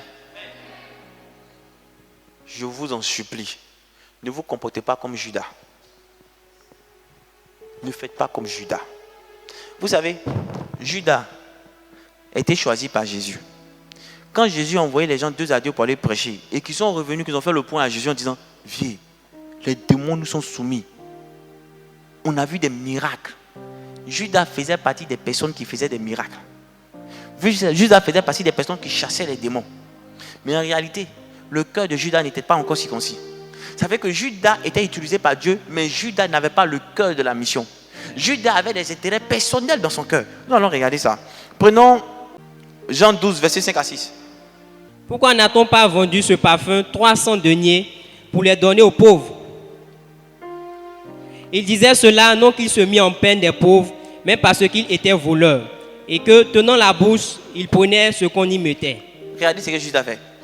Judas est celui qui tenait la bourse. C'est que Judas, c'était le trésorier de Dieu. Ah, quelqu'un ne m'a pas compris. Judas était celui qui gardait l'argent de Jésus et des disciples. C'était le rôle de Judas. Mais une fois, ils ont fait une offrande à Dieu. C'est-à-dire quelqu'un a cassé un parfum pour l'embaumer totalement. Judas a commencé à se plaindre pour dire, mais c'est du gaspillage. Pourquoi ne pas prendre ce parfum pur, ce parfum de grand prix, et ne pas donner ce parfum aux pauvres? On va le vendre et donner le reste aux pauvres. Et la Bible dit, il ne disait pas cela parce qu'il avait à cœur d'aider le pauvre. Non, il disait cela pourquoi? Parce qu'il était voleur. C'est lui qui tenait la bourse, il retirait tout ce qui était dans la bourse. Mais est-ce que vous savez penser que Jésus ne savait pas qu'il faisait ça? Est-ce que Jésus ne savait pas que Judas faisait ça? Est-ce que Judas ne chassait pas des démons? Est-ce que Judas ne faisait pas miracle? Mais Judas était voleur. Judas était voleur. Amen. Ça veut dire que la véritable fidélité pour moi, ce n'est pas de te voir toujours en train de faire ce qu'on te demande de faire dans l'église. Ce n'est pas de te voir toujours en train d'être disponible. Mais c'est de faire toutes ces choses en ayant un cœur pur, des sentiments honnêtes qui t'animent. Il y a des gens ici que j'aime avec un cœur énorme. Il y a des gens ici que moi j'ai envoyés en brousse. Est-ce que vous savez ça même? C'est-à-dire que j'ai dit, comme Dieu m'a dit, qu'on va avoir on va nourrir l'Afrique. On va nourrir l'Afrique. Comme Dieu m'a dit, on va nourrir l'Afrique. Il faut qu'on commence à tester. Donc, la personne là, je lui ai dit, bon, va avec Silla, allez en brousse. Vous allez travailler, vous allez faire plein de tomates. Le gars est resté en brousse là-bas. Pendant combien de temps? C'était quoi, sur 2 temps, non? Premier temps, ils ont fait, ça a bien donné, mais seulement que la concurrence étant tellement forte que les gens envoyaient des produits de l'extérieur. Ils envoyaient des produits de l'extérieur. Donc pendant qu'on avait fait la culture en contre-saison, donc ça veut dire que quand ça sort, ça doit coûter 2 fois plus fort, 3 fois plus cher que ce qui se faisait auparavant. Mais dans cette période-là, les pays limitrophes sont entrés dans le game. Donc ils ont commencé à venir déverser leurs produits en Côte d'Ivoire. Ce qui faisait que nous, nos produits qui étaient de qualité ne pouvaient pas se vendre au prix qu'on aurait souhaité. Donc ça n'a pas vraiment marché. Le gars a eu seulement que 25 000. Pendant qu'il avait passé 3 ou 4 mois, tout le monde, on va aller sur 2 mois ou 3 mois, déjà en brousse. Je ne le paye pas. Je ne lui donne rien. Quand j'appelle même, je ne demande pas après lui. Moi quand j'appelle c'est là. Elle dit, allô, ça il est, c'est comment? Ça il est, moi je connais. Mais lui, je l'ai envoyé en brousse. Il est resté en brousse là-bas. Je ne demandais pas après lui. Par moment, il finit. Ça y est, il faut lui dire le salut. Deuxième fois, ils sont partis. Et la première fois qu'ils sont partis, écoutez bien, la première fois qu'ils sont partis, dans l'envoi des produits, plus que ça venait avec des coffres, c'est ça? À Djamé, des coffres. Ils ont déposé ça à Djamé. Vous savez ce qui s'est passé? Dans chercher les produits, aller déposer là, ils ont volé ses affaires. Ils ont volé toutes ses affaires. Et puis, tu sais, c'était quand? 31 décembre. Donc, le gars n'avait plus habit. C'est que habit qu'il avait là, c'est ce qui était sur lui. Il va faire le 31. Donc, il faut qu'il trouve un moyen de montrer que lui ne peut pas bien s'habiller aussi parce que c'est chaud. Donc le gars commence à faire comme s'il vient de nettoyer. Donc on va dire non, l'heure est venue, il n'a pas eu le temps d'aller se changer, tout ça. Il ne m'a pas dit un mot du fait qu'il n'avait plus d'habits. Il est reparti encore. Ils sont repartis dans la période de Corona, c'est ça non? Il a fait 3 mois là-bas. Il avait seulement son habit. Seul habit qu'il avait là. C'est ça, il lave. Et puis il porte l'habit de champ là sur lui. Quand ça sèche, quand il va au champ, avec son habit de champ, quand il remet, c'est ça qu'il va porter. C'est comme ça qu'il a vécu. Il n'a même pas osé m'appeler pour me dire, vieux, c'est gâté. Je n'ai pas habit. Il dit, si je dis, c'est que je suis en train de mettre une pression au vieux pour me donner l'argent pour acheter habit. Si je dis, c'est que je ne suis pas en train de laisser Dieu en train de travailler pour moi. Si je dis, ça veut dire que je suis en train d'aider Dieu. Dieu sait que c'est son œuvre que je suis venu faire. Le vieux dit, de la même manière d'autres sont en train de chercher à prêcher pour amener les âmes là. Ce que je suis en train de faire là-bas là, c'est aussi son œuvre. Donc je considère que je suis en train de faire l'œuvre de Dieu là. Je ne lui ai pas envoyé 5 francs. La seule chose que je me souviens que j'ai fait, c'est qu'ils ont volé son portable. Et j'ai acheté un portable pour lui. Un portable bas de gamme. Un portable 25 000 là, quand ça sonne ici, tout le monde sait que ça sonne. J'ai acheté pour lui donner. Ouais. Et cette personne-là, pour moi, c'est une personne fidèle et loyale. Parce qu'elle n'a pas osé ouvrir sa bouche, venir me demander quoi que ce soit. Vous savez ce qui s'est passé? Quand elle est revenue définitivement à Abidjan, puisqu'ils ont laissé le champ, ils sont venus à Abidjan, ce sont ses amis. Je ne dis pas un homme de Dieu. Ce sont ses amis qui l'ont pris, qui ont payé tissu pour lui, qui ont payé chaussures pour lui. En fait, il était Nicolo. Donc moi-même quand je le vois 2 jours, je dis, Yo, qu'est-ce qu'il a dit le vieux? Il ne sait pas ce qui s'est passé. Ce sont mes amis là. Comme si Dieu leur avait parlé et qu'ils avaient gardé l'argent pour moi. Ils sont allés me relooker de la tête aux pieds. Frère, quand ça se passe comme ça là, est-ce que toi-même tu n'es pas content du fait qu'un homme n'est pas entré dedans? Que c'est Dieu seulement qui a démontré sa fidélité? Pourquoi poser des arts dans la maison de Dieu et attendre que la main de Dieu soit activée par une tierce personne? Des gens qui viennent à l'église qui sont en train de demander l'argent, ça ne va pas, hein? Est-ce qu'il peut avoir quelque chose à toi ici? Bon, c'est pas mauvais quoi, mais toi-même tu ne vois pas que ça fait bizarre. Puis c'est la même parole à nous tous on vient écouter. Bon, si moi j'ai appris de cette façon que Dieu me fait grâce, attends ton tour. Parce que la saison a changé, ça va venir vers toi un jour. Non, ne dévance pas Dieu. Cherche à faire confiance à Dieu. Soyez loyal et fidèle à Dieu, s'il vous plaît. Montrez de la fidélité. Et vous savez, si Dieu s'appelle fidèle, c'est parce qu'il tient ses promesses, il tient ses engagements. Donc ta fidélité là, c'est aussi tenir tes engagements. Nous ici, on ne t'a jamais demandé quelque chose. Mais quand toi-même tu prends ta bouche que tu viens parler, la plupart du temps, tous ceux qui viennent me faire des promesses, oh papa, je te dis, papa tu vas voir. Dès qu'on me paye 3 mois de salaire, c'est pour toi. Ah, fils, non, papa, non, faut pas faire. Il ne veut même pas t'entendre dire que tu ne veux pas. Je ne veux pas ça. Je ne veux pas t'entendre dire que non, papa, je ne veux pas entendre dire que tu ne veux pas. 3 mois, c'est pour toi. Et puis je veux que tu t'habilles. Parce que papa, je ne suis plus d'accord avec le style. Ce style est pris pour prêcher car la porte est ouverte. Tu entends, il me dit que tu n'es plus d'accord avec mon style. Amen. Mais quand tu finis de me parler comme ça, là, tu t'engages devant Dieu. Moi, quand tu me regardes là, ton argent va me faire quoi? Non, sérieusement. Ton argent va me faire quoi? Donc tu ne viens pas me dire, me faire des choses pour que je sois en train de dire waouh, waouh. Non, mais franchement, Dieu t'a béni parce que ton cœur est bon. Moi, j'ai fait plus que ça. Moi, j'ai déjà donné plus de 3 mois le salaire. En 2019, c'était 5 mois. 2017, non, 2018, 5 mois. 2019, 7 mois de salaire. Donc tu ne peux même pas me mouvoir, même quand tu me dis que tu viens donner 3 mois de salaire. Tu ne peux pas me mouvoir même. C'est que tu n'as rien fait même. Et puis quand tu finis de parler comme ça, il sait que tu ne vas pas faire même. Parce que comment il fait là, il ne parle pas. Donc quand tu viens parler comme ça là, c'est que tu veux que mes yeux soient waouh. Donc tu as déjà eu ta récompense. Et tu ne feras pas. Apprenez à être fidèle dans vos engagements. Apprenez à avoir du dévouement dans l'action et dans vos engagements. C'est ce qu'on appelle la loyauté. Soyez dévoués pour Dieu. La fidélité se limite à un attachement, donc à tout ce qui est sentiment, l'attachement vis-à-vis des engagements. Mais la loyauté va au dévouement de l'engagement, ça va au-delà de l'attachement. C'est d'ordre moral. Vous verrez que quelqu'un peut être loyal et sa loyauté va faire plus d'impact que celui qui est fidèle. Parce que celui qui est fidèle peut arrêter là où on attend qu'il bouge. Regardez Judas, après avoir fait tout ça, c'est lui Judas qui va voir des personnes pour leur dire: qu'est-ce que vous allez me donner si je vous livre Jésus? Judas aimait Jésus, mais l'amour de l'argent était fort. Or, Judas gérait l'argent. Ça veut dire que son engagement vis-à-vis de Jésus, là, il était prêt à le bafouer. Donc, il n'était plus loyal. Mais sa fidélité, son amour était vrai. La preuve en est, même quand il trahit Jésus, c'est avec regret parce qu'il fait un baiser. Oh, ouais, mais l'argent est tout que toi. Ne soyez pas comme Judas. Soyez comme Ruth, à être fidèle et loyal au-delà de vos entendements et au-delà de l'entendement humain. Oui, parce que vous ne savez pas ce que ça représente, la fidélité. Combien de fois Dieu est attaché à la fidélité et à la loyauté. C'est un coût énorme et élevé.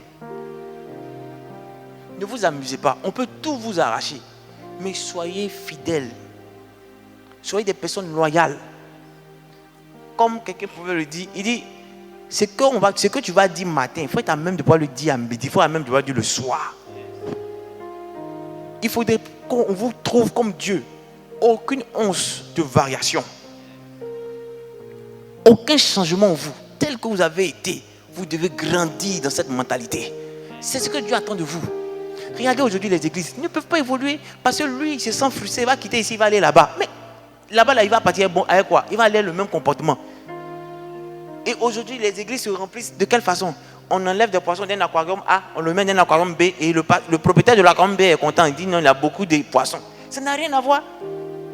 Les gens sont en train de se convertir à l'autre religion. Au lieu d'aller les chercher, vous êtes en train de vous changer les poissons comme ça. Ça n'a pas de sens. Amen. La fidélité, c'est quand même tes parents te regardent droit dans les yeux pour te dire: je veux plus que tu partes à l'église. C'est là que tu dois montrer que tu es fidèle à l'église. Parce que ce n'est pas l'église, mais c'est fidèle à Dieu. Pourquoi? Parce que tes parents ne savent pas que depuis que tu viens à l'église, toi tu as arrêté des bêtises. Est-ce qu'ils te connaissent dans tes bêtises? Ils ne connaissent pas dans tes bêtises. Mais depuis que tu es arrivé dans cette église, principalement, tu as arrêté les bêtises. Donc quand tes parents décident de te dire de ne plus partir à l'église, il faut comprendre par derrière que c'est un plan de l'ennemi. Parce que l'ennemi veut te récupérer. Donc si tu ne prends pas sur toi de dire: je veux faire ce que Dieu me demande de faire, et que tu as honte, que tu as peur de le faire, il ne faut pas penser que toi, tu vas avoir des récompenses de Dieu qui sera waouh. Oui, je vous l'ai dit la dernière fois quand il parlait de la souffrance. Vous pensez qu'on est élevé comment? On est élevé lorsqu'on passe par la souffrance. On parle de persécution. C'est écrit dans la Bible. On dit: vous serez persécutés. Oui, mais quand la persécution arrive, pourquoi toi tu fuis? D'autres vont venir dire: papa, on me dit qu'il ne faut plus faire ça. Comme ça que tu veux que je fasse. Moi, je te dis: ouais. Si tu n'es pas assez responsable pour prendre tes responsabilités, ce n'est pas moi qui te dis de faire ce que tu vas faire. Parce que justement, il vous dit: c'est l'homme de Dieu qui m'a dit de faire ça. Oh. C'est lui, oh, c'est lui. C'est que tu n'es pas responsable. Celui qui n'est pas responsable n'est pas digne d'avoir de la grâce ou de la responsabilité. Oui. Parce que quand Dieu élève là, il te met dans une position, c'est qu'il te rend responsable pour gérer tout ce qui va venir après. Mais quand tu fuis, pendant qu'il y a la persécution, ça veut dire que tu n'es pas responsable. Donc quand Dieu veut t'élever, il te dit, il te prépare à la responsabilité. Mais quand tu refuses la responsabilité, c'est que tu ne seras jamais élevé. Il y a des gens, Dieu est en train de construire un chemin, tout fait pour eux. Mais ils ont été tellement apeurés qu'ils ont perdu ce chemin-là de vue. Et tu vas rester là, tu vas consommer tes années de retard. Parce que justement, là où Dieu te tendait la pêche, tu as refusé de la saisir. Tout ce que j'attends de vous, c'est de la fidélité et de la loyauté. Montrer de la fidélité et de la loyauté à Dieu. C'est quand même, tu es là, tu peux être en Jones, et que c'est là que le gars arrive. Parce que tu as commencé à marcher avec Dieu, que tu montres de la fidélité. Tu dis non, c'est non. Quand bien même, tu sais que le gars là, si je l'appelle, il peut me donner le transport, il peut me donner le loyer. Parce que ça fait 2 mois que tu ne payes pas. On vient toujours t'acculer. Mais lui, si tu l'appelles, il va te donner l'argent 3 fois le loyer même. Mais c'est son affaire, de son intérêt qui est en bas là qui me fatigue. Et puis on vient taper à la porte. On dit: si tu ne payes pas, demain tu es chassé. Et puis toi, le même soir, allô, c'est comment? ce que tu dis, tu veux là, il faut venir, tu vas prendre. Mais donne-moi 3 fois mon loyer. Ah, mais ça, c'est rien, si tu donnes 4 fois. Même mentir, c'est péché. Ça aussi, c'est péché. On va demander pardon à Dieu. C'est là que tu montres que tu n'es pas fiable. Tu n'es pas digne de confiance. Ton infidélité va te faire perdre des positions dans le royaume des cieux. Dieu va te pardonner ton péché, certes, mais tu seras en train de perdre des positions dans le royaume des cieux. Or, tout le temps que tu mets en train de grandir dans la présence de Dieu, sont le temps que Dieu utilise pour te positionner. De sorte que le jour qui va te lever, les gens qui sont dans ton entourage soient eux-mêmes surpris, en train de t'acclamer. Oui, c'est le but. Leur faire comprendre que quand je partais à l'église, vous êtes en train de vous moquer de moi, non? Voici ce que ça donne.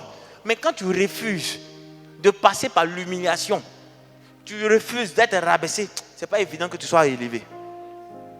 Parce qu'avant d'être élevé, il faut être rabaissé. C'est là que tu peux jauger les différents niveaux. Savoir qu'il y a en bas et puis il y a en haut. Et quand les gens voient dans ta vie que tu étais en bas et que tu es arrivé 3 fois en haut, ils peuvent apprécier ce que ton Dieu dit il est. Fidélité et loyauté. Comme Ruth. Ton Dieu sera mon Dieu. Là où tu vas mourir, je vais mourir. Mais pourquoi il parle de mourir? Parce que justement, écoutez bien, lorsque un homme de Dieu commence à mourir, ou que Dieu est en train de faire tuer un homme de Dieu, vous savez à quoi Dieu s'attaque en premier? À son image. Dieu s'attaque à son image. Quand Dieu veut tuer un homme de Dieu, c'est-à-dire quoi? Il veut tuer l'homme de Dieu pour le faire renaître en lui. La première chose que Dieu fait, il attaque l'image de l'homme de Dieu. Donc Dieu est en train de tuer son serviteur pour le faire naître en lui. De sorte que tout ce que le serviteur était hier, qu'il ne le soit plus, mais qu'il devienne une nouvelle personne aux yeux de tous. Donc quand il commence à mourir, on a besoin des enfants qui disent, si tu meurs, moi je meurs avec toi. Et c'est là, très souvent, qu'on n'a pas d'enfants qu'on trouve pour dire, où tu vas mourir, je vais mourir. Quand on commence à attaquer l'homme de Dieu, on commence à attaquer son image. C'est là que les enfants montrent que, attends, ce qu'on dit ici, papa, là, c'est vrai. Mais tu connais l'homme? Tu as été avec l'homme? Pourquoi tu vas écouter ce qu'un gars dit? Par exemple, demain, Dieu va m'utiliser puissamment. Demain, que dis-je? Maintenant, Dieu va m'utiliser puissamment. Des gens vont se lever quelque part là-bas. Il y a un gars, on dit, Jésus-Christ. Très souvent, les enfants ne veulent pas mourir. Elle dit, là où tu vas mourir, je vais mourir. Mais quand on commence à attaquer l'image de l'homme de Dieu, c'est déjà suffisant pour partir, pour fuir.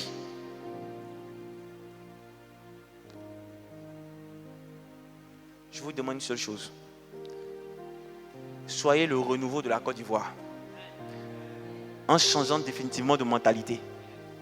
Ne vous comportez pas comme nos frères, nos grands frères et nos parents se sont comportés dans la maison de Dieu. Ça n'a rien donné. Ça n'a rien donné. Apprenons à être fidèles. Apprenons à être des personnes loyales. Dieu ne peut pas te mettre en harmonie avec un serviteur de Dieu et utiliser ce serviteur de Dieu pour te tuer. Ça n'a pas de sens. Dieu ne le fera pas. Dieu ne le fera pas. Et vous savez, beaucoup de personnes sont enclins à attaquer les serviteurs de Dieu. Et lui-même, il a prêché car lui-même l'a fait. Mais quand il prêchait là, est-ce que toi tu priais pour lui? Combien de fois dans le petit coin ici, des gens sont venus me voir pour me séduire? Combien de fois? Tu viens la personne là, homme de Dieu, oui, le culte était très bon, c'était bien. Et toi, tu priais pour moi. Quand tu allais entendre quelque chose, tu as dit, hey! Donc lui, il nous attaquait toujours ici, là, c'était le père de la forfaiture. Il était dedans à fond. Donc, chaque jour, il nous attaquait. Mais c'est ça le problème des chrétiens francophones.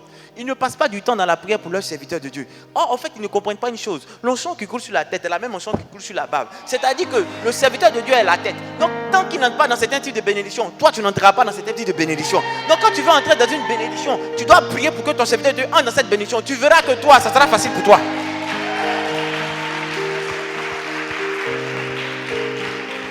Tu verras que ça sera facile pour toi.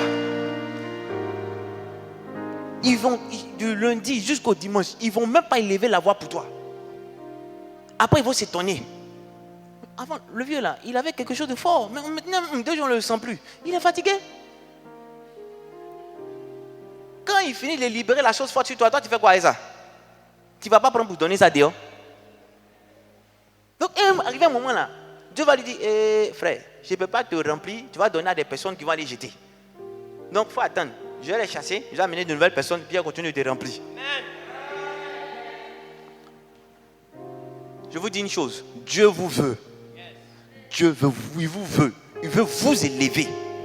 Prenez seulement conscience de ce que Dieu attend de vous. Élevez-vous dans la prière, dans votre service. Cherchez Dieu comme jamais. Il n'y a rien sur la terre qui peut réussir à assouvir tes besoins. Rien. Rien. Tu vas avoir voiture, tu vas chercher encore une nouvelle voiture.